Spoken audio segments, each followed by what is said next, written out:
कौन ब्रह्मा का पिता है, कौन विष्णु की मां, शंकर का दादा कौन है, हमको दे बता।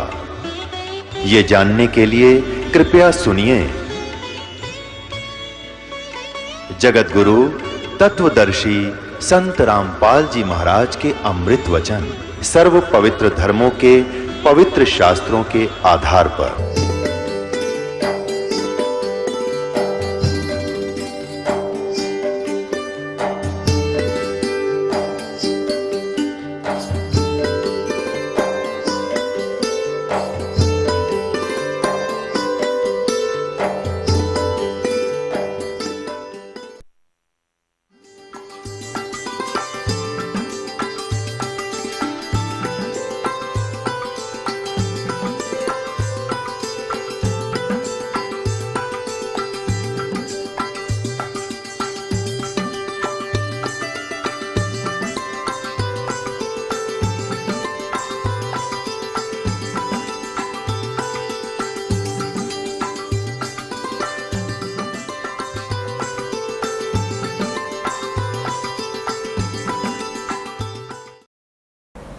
कि तत्वदर्शी संत की प्राप्ति के उपरांत तत्व ज्ञान रूपी शस्त्र के द्वारा इस ज्ञान को काट के उसके पश्चात परमेश्वर के उस परम पद की खोज करनी चाहिए, जहां जाने के बाद साधक फिर लौटकर कभी संसार में नहीं आते। तब मिलेगी तुझे परम शांति। हम फिर आते हैं 7वें अध्याय के 18वें श्लोक पर कि ये ज्ञानी आत्मा है तो उद्धार, क्योंकि इन्होंने परमात्मा के लिए अपना जीवन न्यौछावर कर दिया, मृत्यु की भी परवाह नहीं की, खाना पीना त्याग दिया, हठ योग किया, सोम नाम का सेवन किया। लेकिन ये मेरे वाली ही घटिया गति में सचित रहे, क्योंकि इनका जन्म मृत्यु ना इनका मिटे ना मेरा मिटे। वो स्थान इनको इस मंत्र से प्राप्त हो नहीं सकता जहाँ जाने के बाद लौटकर कभी संसार में नहीं आते, क्योंकि ब्रह्मलोक में गए प्राणी भी वापस आते हैं। गीता अध्याय नंबर 8 के श्लोक नंबर 16 में स्पष्ट है। अब श्रीमद् भगवत गीता अध्याय नंबर 7 के श्लोक नंबर 19 में इसने स्पष्ट कर दिया, बहुनाम जन्मानाम अन्ते ज्ञानवान माम प्रपद्ये। और वासुदेव सर्वमिति स महात्मा सुदुर्लभ है।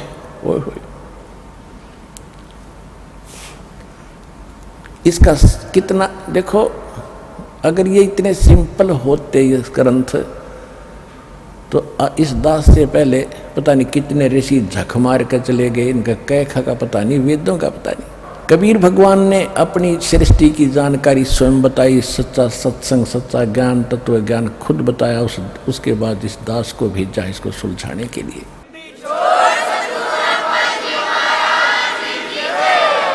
परमात्मा ने हमें अनुभव बताया है कि ये थी कबीर साहब कपड़ा बुनते थे और यजमान जो होते थे कपड़ा बनाने वाले ने सूत लाकर देते थे दुल्हाओं को, और कोई सूत का थोड़ा सा 1 किलो भी वो लड़ी सी उलझ जाती तो सारा दिन लग जाता था दुल्हाओं को उसको सीधा करने में, सुलझाने में। यदि गांठ लग जा, टूट गई तो गांठ लगेगी तो उसकी फिर कीमत नहीं मिले, बुनाई नहीं मिलनी। जो कपड़ा लेगा वो कहेगा तेने 6 गांठ मार रखी, कीमत ना लेता, ठीक से बुना नहीं, मेरे पैसे दे वापस। और बुनाई भी नहीं देता, कपड़ा भी ले जाते थे। तो इस प्रकार वो बड़ी सावधानी से सूत की उस एक लड़ी को सुलझाने में जो सारा दिन लग जाए, सुलझानी ही पड़ती थी। तो परमात्मा कहते हैं कि इस अध्यात्म ज्ञान का तो इन्होंने 9 मन सूत उलझा कर डाल रखे न ज्ञानियों ने। 1 किलो सूत सुलझाना मुश्किल हो जाता है, ये 9 मन यानी 360 किलोग्राम कैसे सुलझेगा। तो क्या बताते हैं, 9 मन सूत उलझिया ऋषि रहे जख मारे, सतगुरु ऐसा सुलझा दे भाई उलझे न दूजी बार। तो अब ये 9 मन सूत जो इन्होंने उलझा रखा था भगवान की दिव्य दृष्टि से, परमात्मा कबीर जी के ज्ञान से आज ऐसा सुलझा दिया इस दास ने, अब कलयुग में ये उलझेगा नहीं। भक्ति को करियो से मत करियो।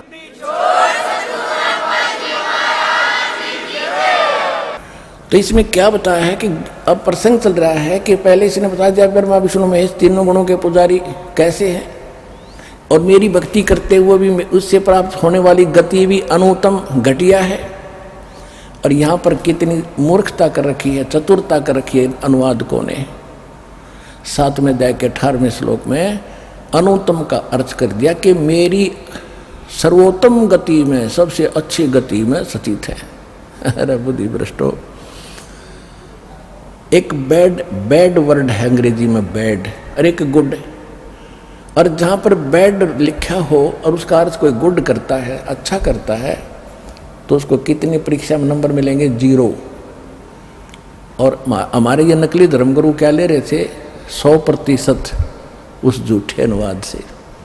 और विद्वान पाक रहे थे, ऐसे वेद के ज्ञाता नहीं, ऐसे गीता के अनुवादक नहीं, आचार्य और शंकराचार्य कहलाएंगे। कख पता नहीं था इनको भक्ति मार्ग का, उआ बाई बक्या करते सारे। अब ये कहता है कि 7वें अध्याय के 19वें श्लोक में कहता है कि बहुनाम जन्मानाम अन्ते ज्ञानवान माम प्रपद्ये।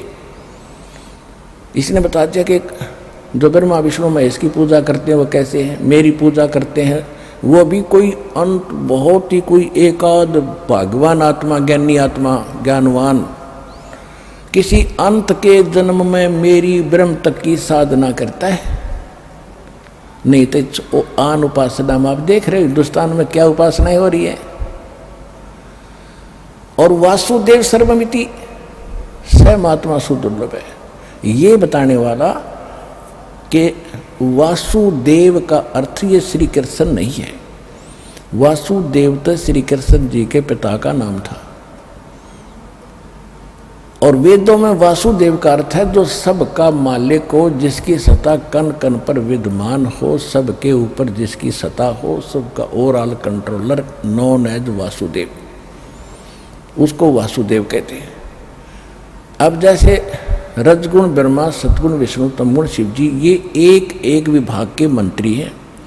एक ब्रह्मांड में ये केवल 3 लोकों के ऊपर इनकी सत्ता है, पृथ्वी लोक, ऊपर स्वर्ग लोक और नीचे एक पाताल लोक है। इसमें एक विभागीय मंत्री हैं। ये एक ब्रह्मांड में भी कंप्लीट, यानी वासुदेव नहीं है, सब में व्यापक नहीं, सबके ऊपर इसकी सत्ता नहीं है इनकी। इनके पिता है ब्रह्म, ये केवल 21 ब्रह्मांड के अंदर ही व्यापक है, ये सर्वव्यापक यानी वासुदेव नहीं है। गीता ज्ञान ब्रह्मा विष्णु महेश का जो पिता गीता ज्ञान दाता है, इसको सरपुरुष कहते हैं, इसको ब्रह्म भी कहते हैं, इसको ज्योत स्वरूपी काल निरंजन भी कहते हैं। और फिर इसके बाद परब्रह्म, यानी इस ब्रह्म से नेक्स्ट ब्रह्म का क्षेत्र, उसको अक्षर पुरुष कहा है।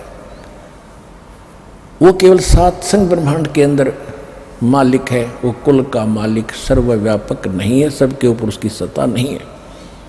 अब तीसरे नंबर का जो परमात्मा है, ब्रह्म, परब्रह्म और फिर पूर्ण ब्रह्म, दूसरे शब्दों में सरब्रह्म, अक्षर ब्रह्म और परम अक्षर ब्रह्म। वो परम अक्षर ब्रह्म जो है, वो परम अक्षर ब्रह्म जो है, वो है वासुदेव सर्वगतम ब्रह्म, जो सबके लिए पूज्य है, जो सबका उत्पत्ति करता है, सबका पालन करने वाला संसार रूपी वृक्ष की मूल वही है, जो 15वें अध्याय के प्रथम मंत्र में जिसके विषय में कहा है, ऊर्ध्व मूलम अधः शाकम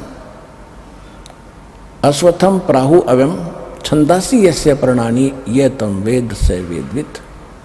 फिर 15वें अध्याय के 16 और 17 श्लोक में कहा है कि 3 पुरुष हैं, ये सरपुरुष, अक्षर पुरुष। 16वें श्लोक में 15वें अध्याय के में ये स्पष्ट कर दिया है कि ये दोनों नाशवान हैं, इनके अंतर्गत जितने प्राणी हैं इनका भी अंत होता है, अविनाशी नहीं है। 15वें अध्याय के 17वें श्लोक में श्रीमद् भगवत गीता में स्पष्ट कर दिया है कि उत्तम पुरुष है तु अन्य परमात्मा इति उदाहरते है, ये लोक तर्यम आविश्य विवर्ती अवैश्वर है। वो उत्तम यानी पुरुषोत्तम असली भगवान श्रेष्ठ परमात्मा तो इन दोनों से सरपुरुष और अक्षर पुरुष से कोई और है, और वो वास्तव अविनाशी है, वही सबका धारण पोषण करने वाला, तीनों लोकों प्रवेश करके संसार रूपी वृक्ष की मूल है वो, और वही परमात्मा कहा जाता है।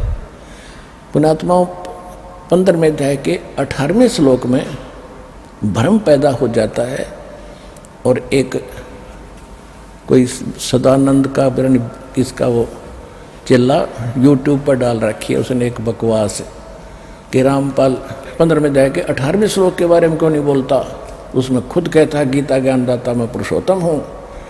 तो वो भाई साहब उसको समझा नहीं ठीक से, यही तो बात बिगड़ रही है। अगर ज्ञान समझ में तुम्हारे आ जाता तो मुझे क्या ज़रूरत है थूक बिलोने की। आपकी सुनी हुई बातों को हम आगे पढ़ लेते, पढ़ ही रहे थे अभी तक। अब दास को बुद्धि दी है, उसका भी सुनो जवाब क्या है। अब जो गीता ज्ञान दाता बता चुका है 15वें अध्याय के 17वें श्लोक में कि उत्तम पुरुष है तू अन्य, इन दोनों से न्यारा है, उसी को परमात्मा कहते हैं। और वही तीनों लोकों में प्रवेश करके सबका धारण पोषण करता है। और 15वें अध्याय के 16वें श्लोक में दास ने आपको बताया दिया कि सरपुरुष और अक्षर पुरुष, सरपुरुष 21 ब्रह्मांड का स्वामी है और अक्षर पुरुष 7 संघ ब्रह्मांड का स्वामी है। इनकी सतिथि बता दी है। अब 15वें अध्याय के 18वें श्लोक में का क्या भाव है, उसमें ये कहा है कि अर्जुन मेरे अंतर्गत जितने भी प्राणी यानी 21 ब्रह्मांड में जितने प्राणी हैं, चाहे वह जीवात्मा है चाहे मनुष्य या किसी प्राणी के शरीर में, इनसे मैं उत्तम हूँ, इनसे तगड़ा हूँ, ये मेरे कंट्रोलर में है, मैं इनका संचालक हूँ। और जिस कारण से लोक वेद के आधार से, लोक वेद माने दंत कथा के आधार से मैं पुरुषोत्तम प्रसिद्ध हो रहा हूँ इनमें। और उसने स्पष्ट कर दिया कि पुरुषोत्तमता 15वें अध्याय के 17वें श्लोक में बता दिया, वो है पुरुषोत्तम जो तीनों लोकों में प्रवेश कर सबका धारण पोषण करता है और वो वास्तव में अविनाशी है। इसका ये अर्थ है। तो इस श्लोक को दास छोड़ देता था क्योंकि ये हमारे इस चैप्टर में नहीं आता था, इसलिए उनको भ्रम पैदा हो गया। अब वो भक्त सुनेंगे श्रद्धालु तो उनकी अकल ठिकाने आवेगी, सच्चाई सच्चाई होती है।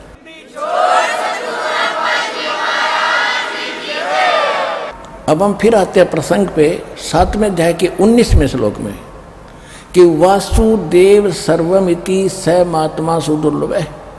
ये बताने वाला कि वासुदेव यानी वो पूर्ण परमात्मा परम अक्षर ब्रह्म ही सब कुछ है, वही पूजना चाहिए, उसको छोड़कर और पूजा नहीं करनी चाहिए इष्ट रूप में। गीता अध्याय नंबर श्लोक नंबर 3 के 10 से लेकर 15 तक स्पष्ट किया है। इस संसार रूपी वृक्ष के ऊपर उसके ऊपर आधारित है। उसमें कहा कि प्रजापति प्रजापति ने, ब्रह्मा शब्द नहीं है उसमें, परमात्मा ने सबसे पहले प्राणियों को उत्पन्न करके, मनुष्यों को उत्पन्न करके कहा था कि तुम देवताओं को बढ़ाओ, यज्ञ दान करो और उन यज्ञ के द्वारा देवताओं को बढ़ाओ धार्मिक अनुष्ठानों के माध्यम से, और बढ़े हुए देवता तुम्हें लाभ देंगे। इस प्रकार एक दूसरे को से उन्नत हो। अब जैसे गीता अध्याय नंबर 15 के श्लोक नंबर 1 में जो संसार रूपी वृक्ष बताया है कि ऊपर तो जड़ है, नीचे को तीनों गुण रूपी शाखा है।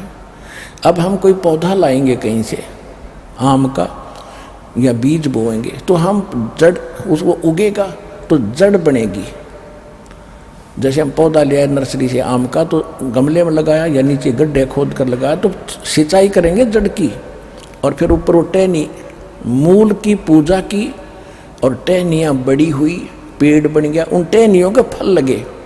अब शास्त्र अनुकूल साधना से मूल की पूजा करके मूल भगवान को यानी पूर्ण परमात्मा को इष्ट मानकर पूजा करने से हमारे शास्त्र अनुकूल कर्म बनते हैं, भक्ति कर्म बनते हैं। उनका शुभ संस्कार देते ब्रह्मा विष्णु महेश ही है, क्योंकि ये यहाँ की टहनी है, यहाँ के ये संचालक हैं, यहाँ के ये कैशियर समझ लो। आप कहीं मजदूरी करते हो, किसी फैक्ट्री में लगे हो, सरकार की नौकरी करते हो, आप मेहनत करोगे, आपकी हाजिरी लगेगी, उसके बाद तनख्वाह बन के कैशियर के पास आ जाएगी। कैशियर देगा आपको तनख्वाह, लेकिन देगा वर्क डन, एक पैसा इधर उधर नहीं कर सकता वो। तो इसी प्रकार हम जो शास्त्रानुकूल साधना करेंगे उसके अंदर आता है कि मूल पूर्ण परमात्मा को इष्ट मानकर, और फिर ये मजदूरी है, साधना करनी है, वो अलग चीज होती है। फिर उस साधना का प्रतिफल ये ब्रह्मा विष्णु महेश रूपी टहनी, इनका फल लगेंगे। और गीता अध्याय नंबर 3 के श्लोक 14-15 में स्पष्ट किया, 13 में कि ये बढ़े हुए देवता फिर आपको बिन मांगे इच्छित फल दिया करेंगे। अब टहनिया का फल अपने आप लगेंगे जब तुमने मूल की सिंचाई कर दी, और तोड़ो और खाओ, ठाठ करो।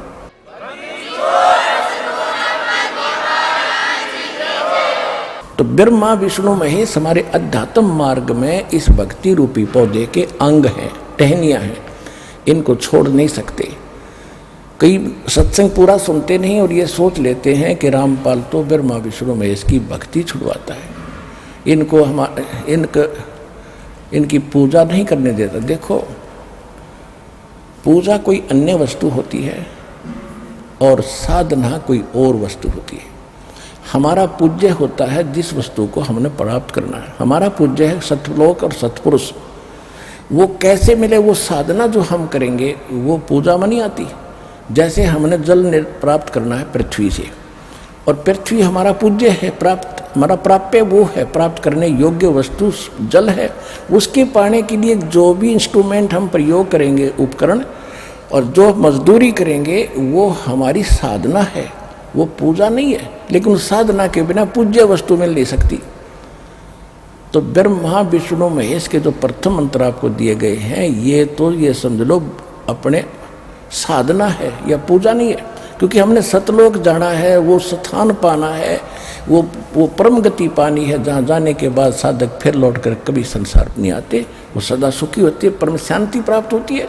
वो है सतपुरुष और सतलोक हमारा प्राप्य वस्तु है, पूज्य है। पूजा तो हम उसकी कर रहे हैं। जैसे हमने कोई सेब खानी है तो सेब के लिए पहले मजदूरी करो। मजदूरी कर रहे हैं कि किस लिए सेब खाऊंगा, तो पैसे लेकर मार्केट में गए, सेब बोला, उसने तोला और हमने खाया। तो ये मजदूरी थी, उसका पूज्य सेब था। इसलिए ये मजदूरी है जो जल प्राप्ति के लिए हैंडपंप लगाते हैं, फिर उसको मेहनत करते हैं। पूजा जल की जाती है। इसी प्रकार पूजा हम सत्यपुरुष की करते हैं, और ये ब्रह्मा विष्णु महेश के मंत्र जो है ये हमारी साधना है। ये स्पष्ट कर देना दास चाहता है।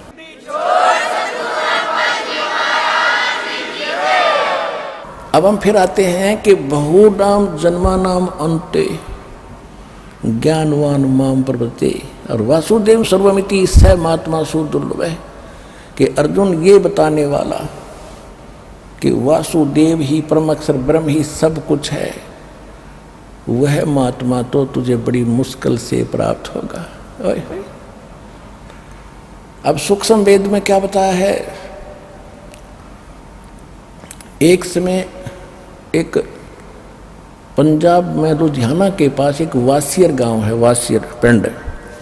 वहाँ का एक बहुत बड़ा किसान सिख जमींदार था, उसका नाम था राम राय। पहले ये सिंह तो गुरु गोविंद सिंह जी के बाद ही ये सिंह ज़्यादा लगाने लगे। पहले अपने ये सिंपल नाम थे अपने जैसे। इनके पहले वाले 9 धर्म गुरुओं के भी ऐसे ही सिख गुरुओं के नाम हैं, सिंपल अपने हिंदुओं जैसे। वो तो कहने का भाव ये कि राम राय नाम का एक 800-900 बीघे का किसान था, जमींदार था। और वहाँ के लोग भगवान की इस वाणी के बड़े ज़्यादा इच्छुक होते हैं, इनकी बड़ी कसक होती है, ये सुनकर बड़े प्रभावित होते हैं, आकर्षित होते हैं। उस समय आदरणीय गरीबदास साहिब जी को परमात्मा कबीर जी सतलोक लेकर वापस छोड़ चुके थे। वो इस वाणी को उन्होंने लिखवा दिया था। इस वाणी को उनके शिष्य गरीबदास जी के शिष्य पढ़ा करते थे। जैसे आप पढ़ते हो नित्यनेम में, इसमें एक ब्रह्म वेदी आती है, ब्रह्म वेदी, ज्ञान सागर अति उजागर निर्विकार निरंजनम। तो ये इस ब्रह्म वेदी को एक गरीबदास जी का शिष्य कहीं सफ़र कर रहा था, रास्ते में वासियर गांव के बाहर बनी में रुक गया। गर्मियों का समय था। उस शाम ने रात में बनी में रुका, वहाँ नहा धोकर सुबह वो नित्यनेम कर रहा था। ज़बानी याद थी उसको। ये राम राय जी सुबह सुबह फ्रेश होने के लिए बनी में गया था, गांव से बाहर, पिंड से बाहर। तो उसने वो आवाज़ कानों में पड़ी तो बहुत प्रभावित हुआ। उस भगत के पास बैठकर काफ़ी देर वो वाणी सुनता रहा। तब उसने पूछा कि हे भक्त, ये वाणी किस महापुरुष की है? हमने गुरु ग्रंथ साहिब में तो कभी सुना नहीं इसको। ये तो मेरी आत्मा को खींच रही है जैसे चुंबक खींचता है। ये किस महापुरुष की है? उन्होंने बताया कि एक गरीबदास साहिब नाम के एक महापुरुष हैं, महात्मा, गांव छुड़ानी जिले जब थे नहीं, गांव छुड़ानी दिल्ली के पास, वहाँ उस गांव में है। राम राय जी ने पूछा क्या वो महात्मा अभी जीवित है? जिन्होंने ये अमरवाणी बोली है, हाँ जी जीवित है। तो उन्होंने सोचा कि ऐसे महापुरुष के दर्शन करने चाहिए। ये सोचकर वो छुड़ानी पहुंचा। छुड़ानी जाकर गरीबदास जी से उनकी काफ़ी देर तक चर्चा हुई। और गरीबदास जी तो परमात्मा को आँखों देख चुके थे, सारा ब्रह्मांड देख चुके थे। उन्होंने बताया, हम सुल्तानी नानक तारे दादू को उपदेश दिया, जात दुलाहा भेद न पाया, वो काशी माहे कबीर हुआ। राम राय जी ने कहा कि भगवान ये महाराज जी, ये बात तो आज तक किसी ने नहीं बताई कि नानक साहब जी को भी बेई नदी पर कबीर जी ही मिले थे। और सचमुच ये ज्ञान आपका जो है तो अनोखा ज्ञान है। गरीबदास जी ने कहा कि ये बातें मैंने अपनी दिव्य दृष्टि से देखी है, परमात्मा की कृपा से मुझे ज्ञान प्राप्त हुआ। ये एक एक वर्ड सत्य है, एक एक शब्द सत्य है। तो क्या कहता है कि हे भगवान, ये ज्ञान तो आज तक किसी ने हमें बताया ही नहीं। तो क्या कहते हैं, गरीबदास साहिब ने वाणी में बोला है, उसको उर्फ नाम झुमकरा भी था उस राम राय का। जैसे गांव में एक सेकंड नाम रख लेते हैं, किसी का भुंडू, किसी का सुंडू, किसी का झंडू, वैसे रख लेते हैं। तो ऐसे उसका नाम झुमकरा भी था। और उस झुमकरा नाम से वो वहाँ परिचित भी नहीं था कोई छुड़ानी में, ना गरीबदास जी से उसने अपना झुमकरा बताया था, नाम केवल राम राय ही कहा था। झुमकरा उसको क्यों कहते थे कि वो आदमी घना शंका ज़्यादा व्यक्त करता था किसी भी काम में, यानी उसका दिमाग झूमता रहता था, कभी उसकी मान ली, कभी उसकी मान ली, कभी फिर दूसरे की मान ली, वो झूठ मान गया। इस तरह उसको झुमकरा कहने लगे पिंड गाँव में। तो गरीबदास जी ने उसके झुमकरा नाम से संबोधित किया। तो वो भी प्रभावित हो गया, भाई इस महापुरुष ने मेरा ये उर्फ नाम कैसे पता लग गया। चलो वो तो बाद की बातें हैं। कहते हैं गरीबदास जी ने क्या बताया, कोटों मध्य कोई नहीं रे झुमकरा, अरबों में कोई गर्क सुनो रही झुमकरा, तत्व भेद कोई ना कह रे झुमकरा, ये पैसे ऊपर नाच सुनो रे झुमकरा। अब क्या बता रहे हैं गरीबदास जी कि इस ज्ञान के जानने वाला जो मैं तुझे बताने जा रहा हूँ और जो मैंने इस वाणी में लिखवा दिया और जो मैंने तुझे बताया है, इसको करोड़ संतों में कोई जानने वाला नहीं होगा, करोड़ों में, अरबों में कोई एक होगा। गर्क, गर्क माने कंप्लीट इन ऑल रिस्पेक्ट।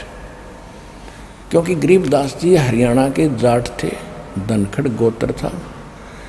और इस ज़्यादातर लैंग्वेज में अपने देसी शब्द यानी मातृभाषा हरियाणवी भाषा को ज़्यादा समावेश किया हुआ है, क्योंकि इन लोगों को समझाना जरूरी था जहाँ आदमी रहता है। इन्होंने बोला है कि कोटों मध्य कोई नहीं, करोड़ों में कोई नहीं रे झुमकरा, अरबों में कोई गर्क। गर्क के दो शब्द है हरियाणवी भाषा में। एक तैनो का अगर तेरा बेड़ा गर्क हो यानी तेरा नाश हो, और दूसरा गर्क का अर्थ है जैसे ये कहते हैं कि भाई ये व्यक्ति के पास इतना धन है, ये तो धन में गर्क है। एक गर्क का शब्द ये भी होता है। और एक किसी बच्चे में ताकत ज़्यादा होती थी, पहलवान होता था, ने बोला भाई हांगे में गर्क हो रहा है, तो यानी शक्ति में ताकत में गर्क है। तो यहाँ जिसके पास कंप्लीट स्पिरिचुअल नॉलेज और भक्ति विधि है उसके विषय में कहा है कि कोटों मध्य कोई नहीं रहे झुमकरा, अरबों में कोई गर्क सुनो रही झुमकरा। यानी इस अध्यात्म ज्ञान का पूरी ताकत, पूरी भक्ति, सब कुछ जिसके पास है, कंप्लीट इन ऑल रिस्पेक्ट। दूसरे शब्दों में कहूँ इस गर्क का अर्थ कि कोई अरब व्यक्तियों में, संतों में तुझे एक मिलेगा जो इस ज्ञान के जानने वाला होगा। आज विश्व की मानव आबादी, मानव जनसंख्या 7 अरब से ऊपर मानी जाती है, काउंटिंग हो चुकी है। और इस 7 अरब के अंदर ये दास है एक तत्वदर्शी संत।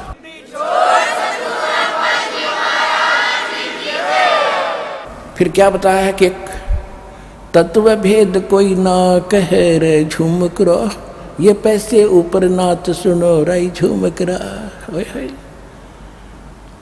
कहते सब पैसे के ऊपर डमरू पीट रहे हैं, सब आप अपनी महिमा बनाए फिर रहे हैं, पैसा चाहिए इन संतों ने, इनको किसी मोक्ष से कोई लिंक नहीं, क्योंकि इनको खुद ज्ञान नहीं। औरों पंथ बतावे ही आप न जाने राह। गरीबदास जी कहते हैं औरों को तो गाइड बने बैठे और खुद मालूम नहीं भगवान कौन है, कैसा है, उसकी भक्ति कैसी है। तो ऐसे नकली संतों ने पूरे विश्व के मानव को भ्रमित कर दिया। गुरुआ गांव बिगाड़े संतो गुरुआ गांव बिगाड़े, ऐसे कर्म जीव कला दिए ईव जड़े नहीं जाड़े, कि ऐसे गलत मार्ग पर इनको लगा दिया भोली आत्माओं को। अब हम समझाते हमारी कोई मानता ही नहीं। पर भी लेन जात है दुनिया, हमारा ज्ञान किने ना सुनिया। पर भी लेने जाते हैं, कोई केदारनाथ जाता है, कोई वैष्णो देवी जाता है, कोई कहीं, और वहाँ अपने जीवन से हाथ धो बैठते हैं भोली आत्माएं। और हमारा ज्ञान कोई सुनता ही नहीं, घर बैठे भक्ति करो। ये है सतलोक रूपी, सतलोक आश्रम बरवाला मिनी सतलोक आपका अमरधाम, अमरनाथ समझ लो, इसने केदारनाथ समझ लो। अब प्रसंग चल रहा है, वहीं आते हैं हम कि कोट्यों मध्य बहु नाम जन्मा नाम अंते ज्ञानवान माम पर्वते, और वासुदेव सर्वमिति सैमात्मा सुदुर्लभ है। पुण्यात्माओं, प्रारंभ में दास प्रत्येक पुस्तक को रूबरू कर करके बोलता पीछे था, दिखाता पहले था। तो आम जनता जन ये कहा करती हमारे भक्तों को कि वो कैसा गुरु है, वो तो पुस्तक पढ़ पढ़ कर सुना रहा है। मैं पुस्तक पढ़, भगत भी मुझे कहते कभी ना किसी माध्यम से मुझे बताते जी ऐसा कहते हैं, तो मैं उनसे कहता था भाई कुछ दिन धैर्य रखो बेटा, उनको तो कहने दो, बालक है, उन्होंने तो वो टीचर गलत मिले जो 2 दूना 6 पढ़ा रहे। ये 2 दूना 6 को 2 दूना 4 सिद्ध करना है, और ये दिखाएं बिना कोई मानने को नहीं। अब दास आपको 2.5-2 घंटे का सत्संग वर्बली कर रहा है, सारे लोग बता रहा है। अगर ये बगैर दिखाए आपको पहले बताता तो एक नहीं सुनते, उठकर चले जाते आप लोग। पहले आपको पहले के बच्चे की तरह उंगली लाला पढ़वाया, ये देख ये देख, ये लिख रखा है, यूँ लिखा, ये वेद में, ये गीता में, ये पुराण में, ये कुरान में, ये वेदों में, ये भगवान ने बताया।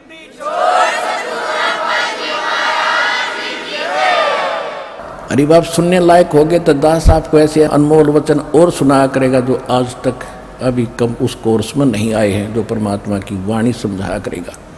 तो समझने के योग्य बनाने थे पहले आपको, इसलिए प्रमाण दिखाने थे। ये पहले दास सन 1994 से लेकर सन 2000 तक 1 तक परमात्मा की वाणी जो सूक्ष्म वेद से ज्ञान देता था, लेकिन जिनको लाभ हो गया वो तो मानते थे भगवान कबीर जी, क्योंकि उनके पास विकल्प नहीं बचा था, बाकी अन्य नहीं मानते थे। 2001 में परमात्मा से विनय की इस दास ने कि परमात्मा, ये तो अंडरस्टूड आप परमात्मा है, लेकिन आपको परमात्मा कैसे सिद्ध कर पाएगा ये दास। एकदम प्रेरणा हुई कि वेद मेरा भेद है, मैं ना वेदन के माही, और जौन वेद से मैं मिलूँ ये वेद जानते नहीं। अब वेद तो हमारे पास थे नहीं, गीता थी मंगवाई, देखा। जब भगवान ने ये बोल रखा कि मेरी महिमा है सारी, तो अवश्य इसमें कोई बात जरूर पावेगी, कि भगवान का वचन गलत नहीं हो सकता। जब देखा गीता जी में, हम यही मानकर पढ़ रहे थे कि कृष्ण जी ने बोला, तो वो कह रहा कि कोई और परमात्मा है, उसकी शरण में जा। 18वें अध्याय के 62वें श्लोक, गद गद आत्मा होगी कि अवश्य मेरा भेद मिलेगा। फिर नए सिरे से गीता को पढ़ा, नए सिरे से अनुवाद किया, आज आपके पास गहरी नज़र गीता के रूप में उपलब्ध है। ये वास्तविक अनुवाद है इस गीता जी का।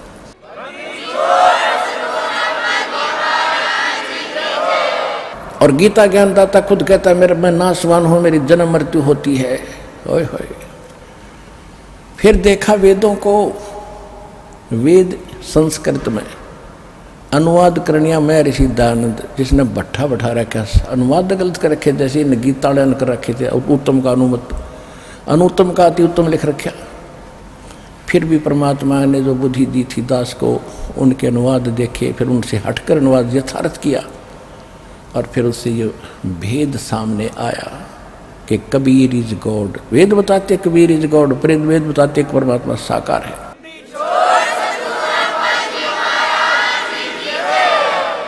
अब हम आते उस प्रसंग पे।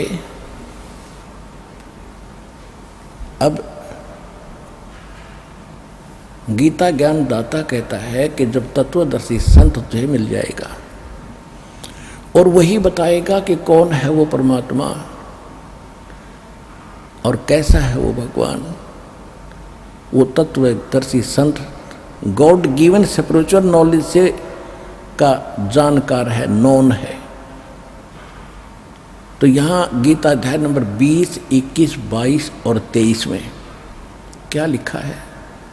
गीता ज्ञान दाता कहता है कि ये जो अन्य देवताओं की पूजा करते हैं वो मेरी पूजा ही मानकर कर रहे हैं। जैसे हम श्याम जी ने पूजा करते, वह पूजा भगवान की मान रहे थे कि भगवान की भक्ति, भगवान रूप में ये पूजते हैं, ये भगवान की भक्ति कर रहे हैं। लेकिन ये इन अन्य देवताओं की जो पूजा करते हैं बुद्धिहीन बेबुद्धि के लोग, इन देवताओं को मैंने ही कुछ निर्धारित सीमित सी वो दे रखी पावर, उसी से ये आपको लाभ देते हैं, लेकिन ये मेरे द्वारा ही विधान किए हुए नियम से चल रहे हैं। और ये मूर्ख लोग इन देवताओं की पूजा करके ये अक्षणिक लाभ प्राप्त करते हैं और अपने वाली को कहता है कि मेरी जो पूजा इनसे अच्छी तो मेरी पूजा है, वो करें तो अच्छा है। फिर अपने को भी कहता है वो भी अनुत्तम है, क्योंकि वास्तविक पूर्ण परमात्मा की पूर्ण मोक्ष और वास्तव परम शांति प्राप्त करने के लिए तत्वदर्शी संत के लिए ऑप्शन छोड़ दिया। तो वो तत्वदर्शी संत या तो भगवान थे या दास, कुछ महापुरुषों के शुभ नाम आपको बताता वो थे। आदरणीय धर्मदास साहिब जी, आदरणीय मलुकदास साहिब जी, आदरणीय नानक साहिब जी, आदरणीय दादू दास साहिब जी, आदरणीय गरीबदास साहिब जी, गांव छुड़ानी, जिला झज्जर, हरियाणा वाले। आदरणीय घीसा दास साहिब जी, गांव खेखड़ा, जिला बागपत वाले, उत्तर प्रदेश वाले। और आदरणीय स्वामी रामानंद जी, काशी वाले। इन महापुरुष, ये महापुरुष तत्वदर्शी संत थे, लेकिन इन पर बैन लगा दिया था भगवान ने कि अभी इस ज्ञान को डिस्क्लोज ना करना। धर्मदास मेरी लाख दुहाई, ये मूल ज्ञान कई बार न जाई। मूल ज्ञान बाहर जो पर ही, बिचली पीढ़ी हंस न तरही। ये मूल ज्ञान तब तक छुपाई, जब तक द्वादश पंथ ना मिट जाई। 33 अरब ज्ञान हम बाख्या, मूल ज्ञान हम गुप्त ही राख्या। फिर कहा है परमात्मा ने कबीर सागर, ये तो कबीर सागर कबीर वाणी के 137 पृष्ठ पे। एक कबीर सागर के अंदर कबीर चरित्र बोध के 1870 पृष्ठ पे लिखा है, धर्मदास मेरी लाख दुहाई, ये सार शब्द कई बार न जाई। सार शब्द बाहर जो पढ़ी, ये बिचली पीढ़ी हंस न तेरी। अब ये बिचली पीढ़ी अब प्रारंभ है सत्य कलयुग की। प्रथम पीढ़ी वो थी, प्रथम चरण वो था कलयुग का, जिस समय परमात्मा सहशरीर आए थे, कमल के फूल पर प्रकट हुए थे। वहाँ से नीरुनिमा नाम के जुल्हा उनको पालक उठा ले गए थे। धीरे धीरे लीला करते हुए बड़े हुए, फिर जुल्हे का काम करते थे, साथ में प्रचार, अपना ज्ञान भी प्रचार करते थे। 64 लाख शेष हो गए थे उस परम पिता परमात्मा के एक धाणक के, जो आज से 450-500 वर्ष पहले, यानी 120 वर्ष रहे परमात्मा। 1398 से 1518 तक उनके 64 लाख शेष हो गए थे। ना कोई मीडिया था, ना कोई प्रचार का माध्यम था, क्योंकि परमात्मा एक समय में हजारों जगह प्रकट हो जाते थे। कोई आनिया नो बतानिया नहीं था कि वहाँ भी परमात्मा थे, वहाँ भी थे, कुछ 6 महीना में पता लगता कौन कहाँ थे, ऐसे कन्वेंस थे। तो ऐसे 64 लाख से संभाल के हुए थे। तो कहने का भाव ये है कि उस परमात्मा ने वो 600 वर्ष पहले ज्ञान इन महापुरुषों को दिया था। उस समय ये कहा था कि धर्मदास, हाँ, प्रथम चरण जो था, जब परमात्मा सहशरीर आए थे और मगर स्थान से सहशरीर चले गए थे, परमात्मा ने कहा कि प्रथम चरण कलयुग निर्वाणा और तब मगर मांडू मैदाना। कबीर सागर कबीर वाणी 137 पृष्ठ पर ये वाणी लिखी है। और इसमें यह भी लिखा है कि कबीर वाणी के अंदर 136 और 137 पृष्ठ पे कि 12 पंथ नकली चलेंगे मेरे नाम से, और 12वें पंथ का प्रवर्तक गरीबदास जी होगा। उसके द्वारा मैं अपनी महिमा की वाणी पुनः प्रकट करवाऊंगा। उस वाणी को कोई समझ नहीं सकेगा, ना गरीबदास जी समझ सकेंगे, ना कबीर पंथी समझ सकेंगे। उस पंथ में मैं ही आऊँगा, फिर गरीबदास वाले पंथ में, फिर सब पंथों को मिटा कर एक पंथ लाऊंगा। ये दास भेज दिया अपना कुत्ता परमात्मा ने अपने बच्चों को भौंक भौंक कर जगाने के लिए, और वो ज्ञान दे दिया सारा।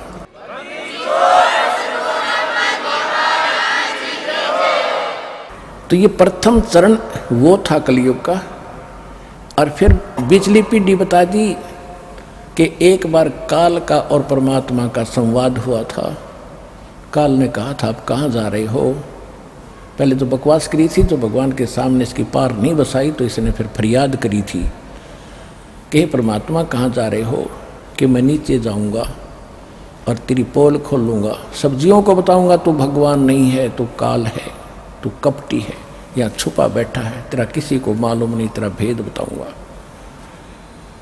और सत भक्ति दूंगा जो मेरे को मालिक ने दी है। परमात्मा अपने को छुपा कर यहाँ लीला कर रहे थे। यदि उस काल को पता चल जाए ये स्वयं भगवान खड़े हैं तो कलेजा फट जाता, उसका हार्ट अटैक हो जाता। तो इसलिए मालिक छुप कर आए, अपना भेद छुपा कर अपने आप को एक दास बताए कर यहाँ लीला करी हमारे लिए। तो उसने कहा कि आप क्या क्या करोगे, कैसे करूँगा, एक सतनाम दूंगा और सबको पार कर दूंगा। सब यहाँ से तेने क्या हाल कर रखा है, इनका हाहाकार मचा हुआ है। तो फिर इसने विनय की थी कि 3 युगों में जीव ना ले जाना भगवान, 4थे युग में कितने ले जाना। परमात्मा को मालूम था कि सतयुग त्रेता द्वापर में ये दुखी नहीं होंगे, और जब तक ये दुखी नहीं होंगे इतना मुझे पहचानेंगे नहीं। जैसे दास पूजा कर रहा था रामकृष्ण बाबा श्याम जी हनुमान जी की, और घर में सुख हुआ, पढ़ा, नौकरी लग गया, ब्याह हुआ, बेटा बेटी हुई, सारे सुख हो गए। और हम सोचा करते थे श्याम जी दे रहा है, कभी हनुमान जी कृपा कर रहे हैं, कभी विष्णु जी कृपा कर रहे हैं, और ये मिल रहा था प्रारब्ध। तो परमात्मा ने ये बताया कि जब तक तुम किसी की पूजा करते रहो, तुम्हारे पुण्य चलते हैं, तो भगवान आपको सुख देता ही रहेगा, चाहे उसको गाली देते रहो। और जब पुण्य समाप्त होंगे, जब देखना जिन पूजाओं को तुम कर रहे हो वो कोई भी कुछ भी साथ आपको नहीं दे पाएगी। तो सतयुग त्रेता द्वापर में इनके पुण्य चलते हैं, और ये किसी की भी पूजा करते सुखी नजर आते हैं। इसलिए भगवान की यथार्थ ज्ञान को स्वीकार कोई करने वाला था ही नहीं। इसलिए परमात्मा ने काल को कह दिया ठीक है तथास्तु। 4थे युग में फिर काल बोला ऐसे कर दूंगा इनको, ये भक्ति योग नहीं छोड़ूंगा, विकारी बना दूंगा, पत्थर पूजन पे लगा दूंगा, तीर्थ बनवा दूंगा, और इनकी ऐसी बुद्धि भ्रष्ट कर दूंगा, तेरा ज्ञान नहीं सुनेंगे। इसने दूसरी बात ये कही थी कि परमात्मा ने कहा था 4था युग जब कलयुग आवेगा तब मैं अपना एक दास भेजूंगा। परमात्मा छुपकर ही बोलते हैं। तो इसने एक प्रार्थना की थी कि भगवान कलयुग में पहले मेरे दूत चले जा प्रचारक, उसके बाद अपने भेजना। परमात्मा बोला तथास्तु भाई, चलिए अभी तेरी मान ली। उसने चतुरता तो यह करी थी कि सब नहीं सा कंडम करवा दूंगा, इन झूठे पंथ बना के, नकली पंथ चला के, ये हजूर साहिब और फलाना साहिब क्या करेंगे, कख इनके पास नहीं, तो सारे भक्तिहीन होकर मेरे मुख मांगेंगे।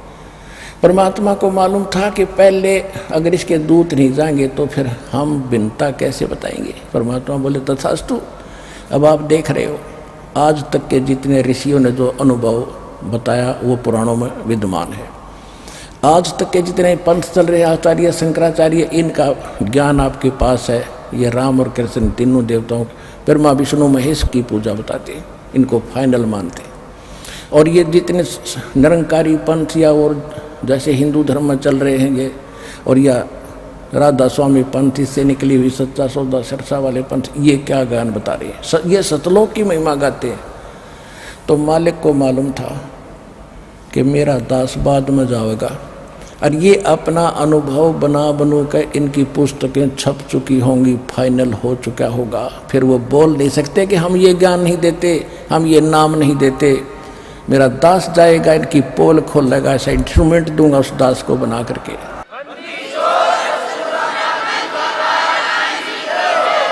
अब ये प्रोजेक्टर और ये टेलीविज़न, DVD, ये चिप, यानी ये अभी परमात्मा ने दिए हैं और आपको शिक्षित किया, पहले आपको योग्य बना सदग्रंथों को समझने के लिए, और फिर ऐसे इंस्ट्रूमेंट दे दिए, हाथों हाथ सच्चाई दी। तो परमात्मा ने पहले निर्धारित कर दिया था। धर्मदास जी ने कहा था कि भगवान आप तो कह रहे हो कि कलयुग के मैं पार करूँगा, कन्या गणों को पार करूँगा, ये अब तो कलयुग का अच्छा समय चल रहा है, अब भी आपकी कोई नहीं मान रहा। सन 1398 से 1518 के बीच की बातें धर्मदास जी कर रहे हैं। परमात्मा ने कहा कि कलयुग बीतता है 5500 वर्ष, कहते हैं चौथा युग जब कलयुग आई तब हम अपना अंश पठाई, काल फंद छूटे नर लोई, सकल सृष्टि परवानिक होई। धर्मदास जी को भगवान बता रहे थे कि चौथा युग जब कलयुग आओगा, मैंने उससे कहा था काल से, और सारी सृष्टि नाम लेगी और काल का फंद छूटेगा। फिर धर्मदास जी ने ये प्रश्न किया था, भगवान ये कैसे बात बनेगी? तो कहा था घर घर देखो बोध विचारा, सतनाम सब ठोर उचारा, कलयुग बीते 5500 पाचा, तब ये वचन मेरा होगा साचा। कलयुग बीत जावे जब एता, सकल प्राणी परम पुरुष पद चेता। ओए होए, कितने गूढ़ रहस्य इनके अंदर चंदवाणियों में, कि 5505 वर्ष जब कलयुग बीत जाएगा तब ये मेरी बात सच्ची नजर आवेगी। धर्मदास जी तो मैं आज कह रहा हूँ कि पूरे विश्व में घर घर में मेरी चर्चा चलेगी, घर घर में सतनाम की चर्चा होगी, भक्ति किया करेंगे। और जब 5505 कलयुग बीत जाएगा ना, जब ये मेरी बात सत्य साबित होगी, उससे पहले तक मुझे मूर्ख समझेंगे कि वैसे बकवास कर रखी है। सारी सृष्टि उस परम पुरुष पद चेता, गीता अध्याय नंबर 15 के श्लोक नंबर 4 में जिसके विषय में कहा है कि तत्वदर्शी संत की प्राप्ति के उपरांत परमेश्वर के उस परम पद की खोज करनी चाहिए, जहाँ जाने के बाद साधक फिर लौट कर कभी संसार में नहीं आते, और केवल उसी की पूजा करो, वो परम पद। अब यहाँ बताया है कि कलयुग बीतता 5500 पाचा, तब ये वचन मेरा होगा साचा। कलयुग बीत जावे जब एता, जब कलयुग इतना यानी 5505 बीत जाएगा, सकल प्राणी सकल जीव जो मनुष्य शरीरधारी है और परम पुरुष पद चेता, परम पुरुष उस परम अक्षर ब्रह्म पूर्ण परमात्मा के उस परम पद के चेता माने जानकार होंगे, जहाँ जाने के बाद साधक फिर लौट कर कभी संसार में नहीं आते। तो उस समय काल ने कहा था कि पहले मेरे दूत जावे संत और पीछे तेरा आवे। परमात्मा ने कहा था तथास्तु। तो फिर उसने कहा था, क्योंकि कबीर साहब जोग जीत अपने पुत्र के रूप में खड़े थे वेश में, तब उस काल ने कहा था जाइयो जोग जीत संसारा, उसमें चले जाना कलयुग में, चौथे युग में। और जीव ने माने कहा तुम्हारा, जीव तुम्हारा कहा न माने और हमरी ओढ़ हो बाद बखाने। और क्या कहा था कि तीर्थ व्रत और धाम बनाऊं, या विद जीवों को भरमाऊं, और अनेक पंथ चलाऊं, या विद जीवों को भरमाऊं। और फिर परमात्मा ने कहा था कोई बात नहीं, तो आप अपना काम करना, हम अपना करेंगे। तो आज आप देख रहे हो काल ने भी कसर नहीं छोड़ रखी। अभी कुछ दिनों में कितने पंथ चल गए, ये राधा स्वामी पंथ जैसे काबली की करोगी तो कितना उग गया, क्योंकि अंग उग गया करे, घटिया चीज़ होती है जिसकी कति जरूरत ना, योड़ंगा झाड़ी बोझड़े, तो ये अपने आप उग गए। अरदास ने आज 17 साल हो गए लगभग, सन 1994 से आज 20 साल हो गए, और गला पड़ा लिया, जेल तक जा लिया, क्योंकि दास सच बोल रहे वो झूठ बोल रहे, और झूठ यहाँ फैलती है बहुत तेज़ी से है, क्योंकि सत्य को फैलाने के लिए परमात्मा का सहयोग चाहिए। उसमें काल का साथ है, वो तो फैलेगा, सब ने स्वीकार है, जो कहे हाँ जी ठीक है, बस उधर भी काल, सुनने वाला भी काल, सुनाने वाले भी काल, यानी सुनाने वाला भी काल का दूत, सुनने वाले बेचारे वो विद्यार्थी होते हैं, उनको जो टीचर बताओ उनको ऑब्जेक्शन नहीं, तो ऐसे बैठा दिया। अब ये ज्ञान फैलेगा, परमात्मा की सबको जरूरत है। जो नकलियों के फंस रहे हैं उनके भी कदे अकल में आवेगी, क्योंकि ना होगी दुखी हो होंगे, ईवान लग रहे हैं 20-20 साल 30-30 साल 40-40 वर्ष राधा स्वामी धन धन सतगुरु में रहकर अब सर्वनाश करा कर यहाँ आते हैं इस ज्ञान को समझ कर। अब रोते हैं कि हमने तो नाश कर लिया, हे भगवान हमारा तो बेड़ा गर्क हो गया, कति सत्यानाश हो गया। हम उनसे एक प्रार्थना करते हैं, वहाँ तुमने 20 वर्ष खो दिए, या 20 महीने दे देना दास को और फिर देखना खेल। 20 महीने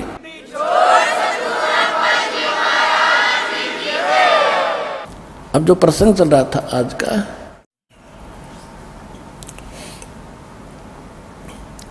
गीता अध्याय नंबर 7 के ऊपर प्रसंग चल रहा है। अब गीता अध्याय नंबर 20 से लेकर 23 तक ये स्पष्ट कर दिया। फिर 24, 25 और 26 में अन्य अपने 17 का इसने ऊट पटांग बातें कही हैं जो हमारे इस कोर्स की जरूरत नहीं। 7वें अध्याय के 29वें श्लोक में इसने क्या कहा है कि जरा मरण मोक्षाय यतन्ति ते, जरा मरण मोक्षाय माम आश्रित यतन्ति ये ते तत्ब्रह्म विदु कृष्णम अध्यात्म कर्म च अखिलम। होय होय कहते मेरे इस ज्ञान को जो आश्रय कर लेता है कि तत्वदर्शी संत की खोज करो, उनसे पूर्ण परमात्मा की जानकारी के बारे में पूछो, वो बताएंगे आपको सही ज्ञान। जो इसको आश्रित करके तत्वदर्शी संत की खोज कर लेता है, उसके पश्चात वो केवल जरा और मरण से के कष्ट से छूटने का, मोक्ष प्राप्ति का ही प्रयत्न करते हैं। क्यों करते हैं? क्योंकि ते ब्रह्म तत्वविदु, वो तत्व ब्रह्म से परिचित हैं, तत्व ब्रह्म से, और सारे धातु से परिचित है, सब कर्मों से परिचित है। कैसे कर्मों से परिचित है? जैसे एक समय अध्यात्म तो आपको बता ही दिया, ए से लेकर जेड तक गिनती दास ने कर दी। ब्रह्मा विष्णु में इसकी क्या स्थिति है, सरपुरुष कौन है, 21 ब्रह्मांड का स्वामी ये ब्रह्म है।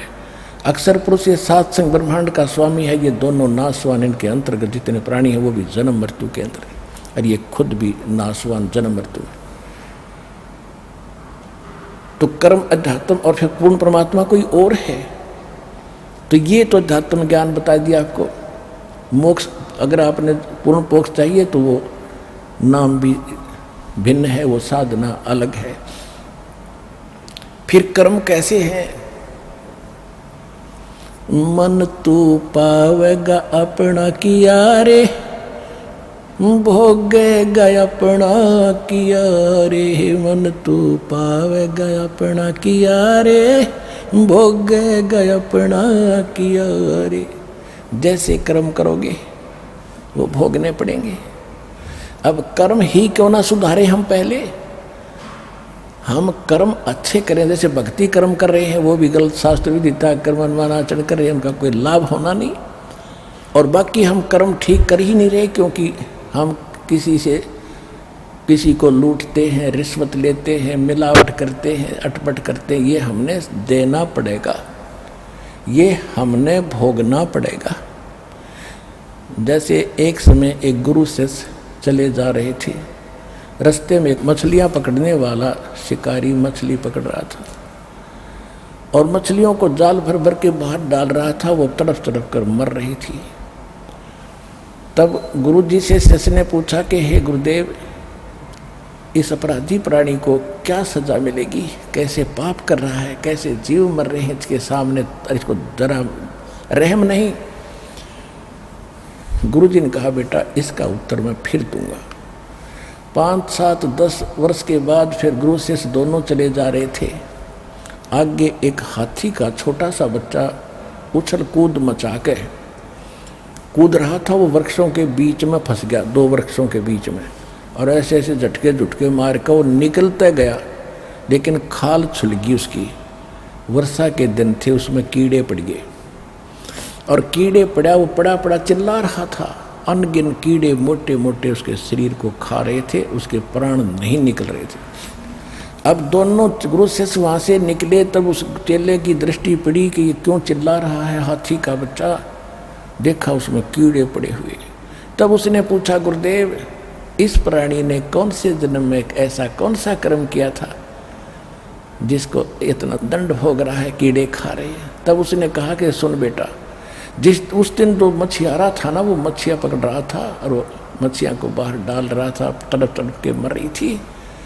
ये हाथी का बच्चा वो मछियारा है और ये मछलियाँ अपना बदला ले रही हैं। ये उनको खाया करता था, अब ये इसको खा रही हैं। चल बेटा आगे। गीता अध्याय नंबर 7 के श्लोक नंबर 29 में जो स्पष्ट किया है कि जो सभी कर्मों से परिचित है, जैसे आप दास वो आपको बहुत बार कथा सुनाता है कि एक समय एक व्यक्ति की 2 विवाह हो गए। पहले वाली से पत्नी से एक पुत्र हुआ, दूसरा विवाह किया तो उन दोनों दूसरी के भी पुत्र उत्पन्न हुआ, पहले वाली की मृत्यु होगी। उसके बाद दूसरा विवाह किया तो उससे भी पुत्र उत्पन्न हुआ। दोनों के 10-12 वर्ष का अंतर, 15-16 साल का अंतर था, 10-12 वर्ष का, बड़े पुत्र की और दूसरे पुत्र की आयु में। तो किसान की मृत्यु होगी।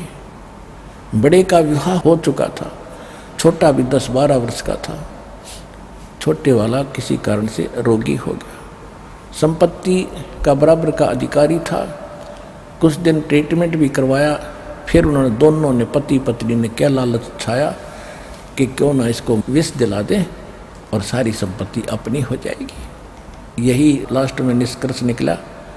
किसी वैद्य से संपर्क साधा, उस वैद्य ने कहा इतने पैसे लूँगा, मैं ये काम कर दूँगा, दवाई कर दूँगा। ऐसा ही हो गया। उसने 200, 250, 500 रुपये जो लिए वो दे दिए और उसको विष दे दिया, वो मर गया।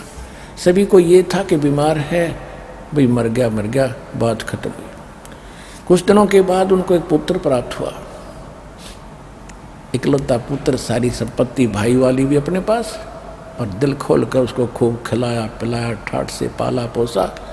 जब वो गिने दिनों में 14-15 साल का, 16 वर्ष का हो गया, उसका विवाह कर दिया। विवाह होने के बाद वो लड़का बीमार हो गया। उसका सब जगह इलाज कराया उन्होंने, क्योंकि वो अपना बेटा था। इसलिए देश विदेश में जिसने जो मुँह मांगा, झाड़ फूक सब कुछ करवा ली, आधी संपत्ति बेच कर लगा दी।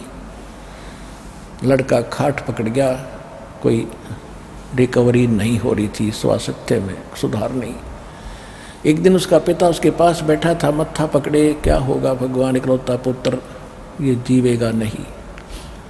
तब उस लड़के ने कहा कि भाई साहब, अपने पिता को कहा, भाई साहब अब मेरा जो है तेरा और मेरा अकाउंट बराबर होगा, लेन देन बराबर हो चुका है, लकड़ी और कफन के पैसे शेष हैं, उनकी व्यवस्था कर ले। अब उसने देखा कि लड़का इतना दुखी हो रहा है, ऐसा इसकी बुद्धि काम नहीं कर रही, पिता को भी भाई कह रहा है। उसने कहा नहीं बेटा मैं तेरा पिता हूँ। अगर नहीं तो मेरा भाई है।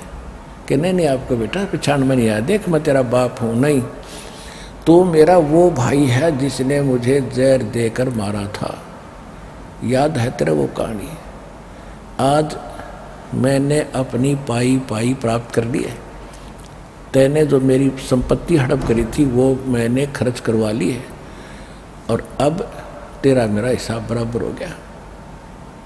तब उसने कहा कि भाई वहाँ खुल गई, फिर तो कहा अब मेरी मृत्यु है, कोई नहीं रोक सकेगा मुझे। तब उसने कहा कि एक बात बता दे भाई साहब, तेरी बात सारी सच्ची, मेरी आँख खुल गई, मेरा तो कुल नाश हो गया, तू मर गया तो कुछ नहीं मेरे पीछे, या संपत्ति के काम आई जो शेष बची है।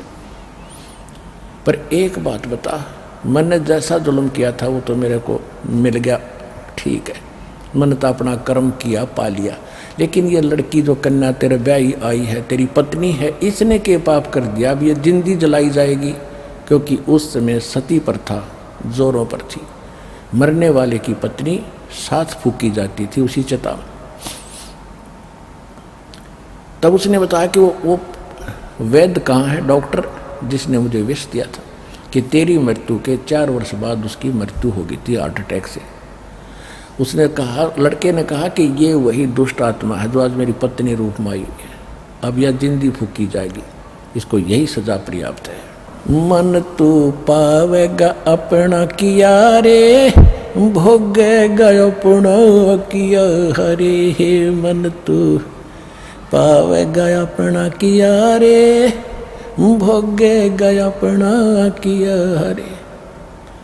भाई मीराबाई को मारन लगे जहर का प्याला प्यारे, मीराबाई को मारन लगे जहर का प्याला प्यारे, पीवत ही अमृत हो गया, हो गया सर्द ही और मन तू पावे गया अपना किया रे, भोगे गया अपना किया रे।